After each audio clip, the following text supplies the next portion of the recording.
భగవంతుడి దృష్టిలో వీడు శ్రీమంతుడు, వీడు బీదవాడు, వీడు పండితుడు, వీడు పామరుడు, వీడు అధికారి, వీడు అనధికారి అనేటటువంటి భేదం ఏదీ లేదు.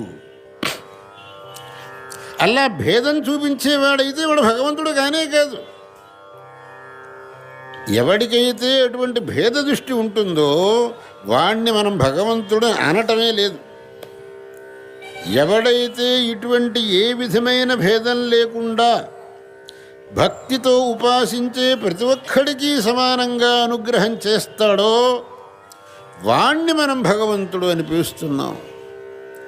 కాబట్టి భగవంతుడి అనుగ్రహానికి పాత్రులు కావటానికి ఏమి యోగ్యత కావాలి అని అంటే భక్తి అనేది మాత్రమే యోగ్యత, మిగిలింది ఏదీ కాదు. నువ్వు శ్రీమంతుడు, నువ్వు బీదవాడు అనేటటువంటి